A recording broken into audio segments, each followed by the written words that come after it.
Chapter 3, Preliminary Information Gathering and Problem Definition. Scene 1, Literature Review Introduction. A literature review involves examining published or unpublished research that is relevant to your study. It helps you understand what has already been done and where your research can contribute. So, we need to find studies on air pollution and health effects? Exactly. You'll want to identify key themes, methodologies, and findings. Pay attention to the purpose, sources, and how to write up your findings.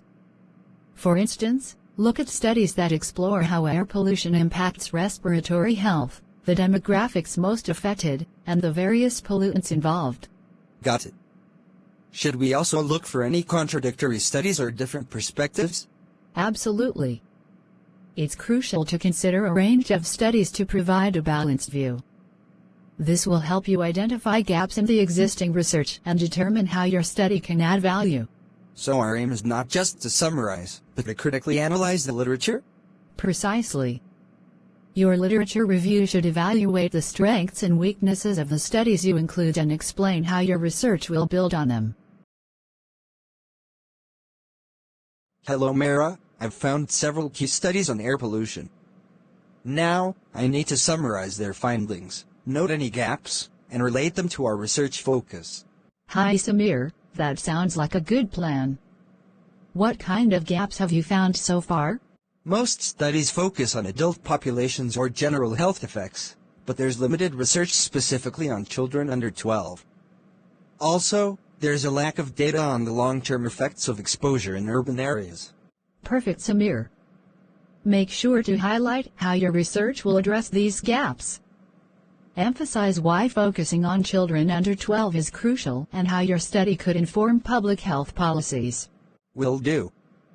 I'll also point out the methodologies used in previous studies and explain why our approach might yield new insights. Great. And don't forget to mention any relevant local data that supports the need for your research. Scene 3, Defining the Problem Setting, University Classroom. Once you've reviewed the literature, you can define your specific problem. This involves creating a clear and concise statement that describes the issues you wish to investigate. So our problem statement could be, the impact of urban air pollution on respiratory health in children under 12 in our city. Yes, that's a good start. Ensure it includes context, method, and purpose. For example, provide some background on the air pollution levels in your city and why it's a concern. Alright, so something like, given the high levels of air pollution in our urban environment, this study aims to investigate its impact on respiratory health in children under 12, using a longitudinal approach to assess long-term health outcomes. Exactly. You might also want to mention the methods you'll use to gather data and why they're suitable for this research.